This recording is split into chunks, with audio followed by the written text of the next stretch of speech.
Now, my grandmother was a wonderful person. She taught me how to play the game Monopoly. She understood that the name of the game is to acquire. She would accumulate everything she could, and eventually she became the master of the board. And eventually, every time, she would take my last dollar, and I would quit in utter defeat. And then she would always say the same thing to me. She'd look at me and she'd say, "One day, you'll learn to play the game." One summer, I played Monopoly with a neighbor almost every day, all day long. We'd play Monopoly for hours. And that summer, I learned to play the game. I came to understand the only way to win is to make a total commitment to acquisition. I came to understand that money and possessions, that's the way that you keep score. And by the end of that summer, I was more ruthless than my grandmother. I was ready to bend the rules if I had to win that game. And I sat down with her to play that fall. I took everything she had. I destroyed her financially and psychologically. I watched her give her last dollar and quit in utter defeat. And then she had one more thing to teach me.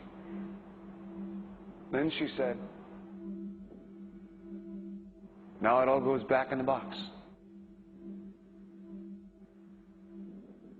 All those houses and hotels, all the railroads and utility companies, all that property and all that wonderful money. Now it all goes back in the box. I didn't want it to go back in the box. "No," she said. "None of it was really yours. You got all heated up about it for a while. But it was around a long time before you sat down at the board. And it will be here after you're gone. Players come and players go. But it all goes back in the box. Houses and cars, titles and clothes, filled barns, bulging portfolios, even your body. Because the fact is that everything I clutch and consume and hoard is going to go back in the box, and I'm going to lose it all. That's not much of an ROI on that. You have to ask yourself, when you finally get the ultimate promotion, when you've made the ultimate purchase, when you buy the ultimate home, when you have stored up financial security and climbed the ladder of success to the highest rung you can possibly climb it, and the thrill wears off, and it will wear off, then what?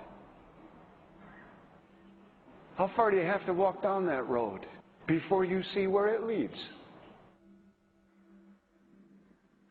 Surely you understand, it'll never be enough.